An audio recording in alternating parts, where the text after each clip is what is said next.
नमस्कार। 10th class physical में हमारा चैप्टर चल रहा है कृषि। उस लेसन के आज हम लघुत्तरीय क्वेश्चन पढ़ेंगे। कृषि का भारत के लिए बहुत अधिक महत्व है। कैसे, ये बताना है हमें। तो हमने हमारे इतिहास से संबंधित या हमारी जो अर्थव्यवस्था से हमने देखा है उसमें ये बताया गया है कि भारत के लोगों का मुख्य व्यवसाय कृषि है। इसीलिए तो भारत को कृषि प्रधान देश कहा जाता है। यहाँ पर 2/3 लोग यानी कि लगभग 66% लोग हैं वो खेती करते हैं। और रही बात हमारे भोजन की, तो हमारा भोजन का लगभग हिस्सा है, चाहे वो फल हैं, सब्जियाँ हैं, अनाज हैं, सभी हमें कृषि से ही मिलते हैं। कई हमारी फैक्ट्रियां हैं, चीनी उद्योग है तो कच्चा माल गन्ना चाहिए कृषि से मिलता है, कपड़ा उद्योग को कपास से कृषि से मिलता है, तो कई उद्योगों को कच्चा माल भी कृषि से मिलता है। इसके अलावा कृषि से जैसे चाय, कॉफ़ी, मसाले, इनका हम विदेशों में निर्यात भी करते हैं। और जब विदेशों में निर्यात करते हैं तो बहुमूल्य विदेशी मुद्रा हमें मिलती है, तो इससे हमारी राष्ट्रीय आय बढ़ती है।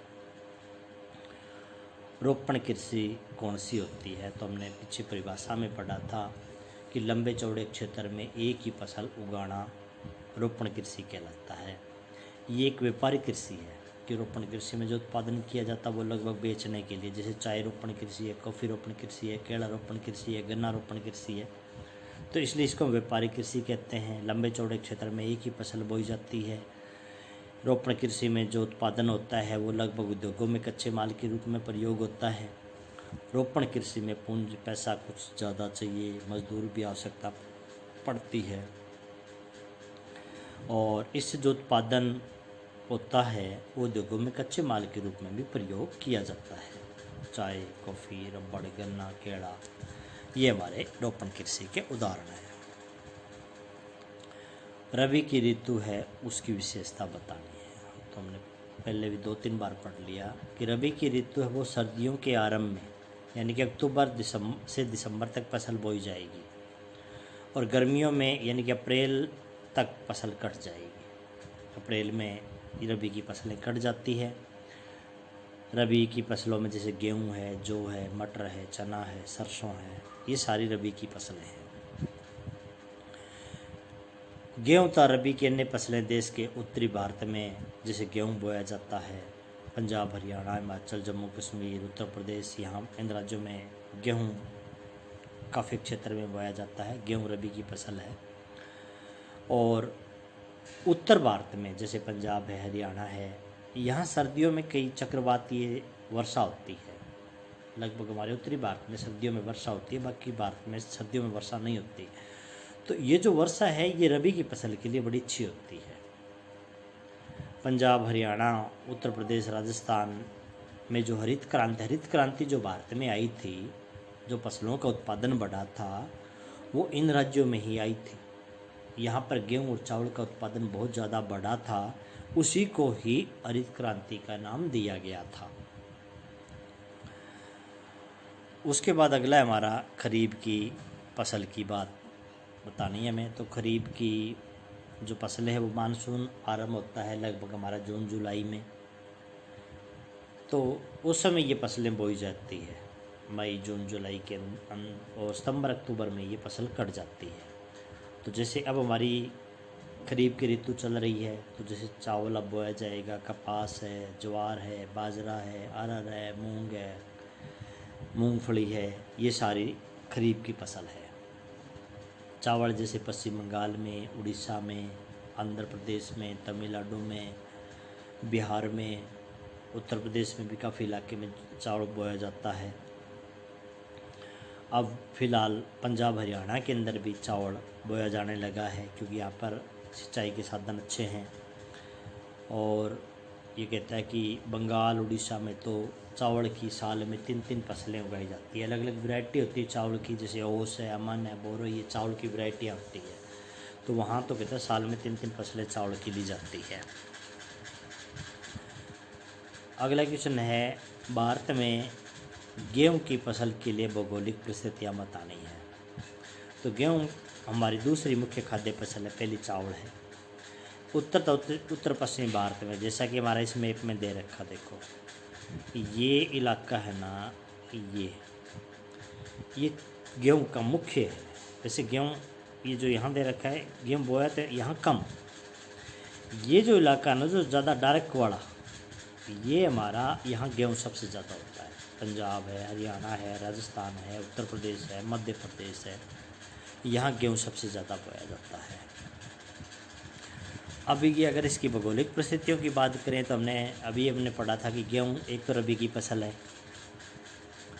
बोते समय मौसम ठंडा चाहिए, जब फसल पकेगी तब मौसम गर्म चाहिए, साधारण वर्षा चाहिए, ज़्यादा वर्षा नहीं चाहिए, 50 से 75 सेंटीमीटर वर्षा, वो भी थोड़ी रुक रुक कर हो।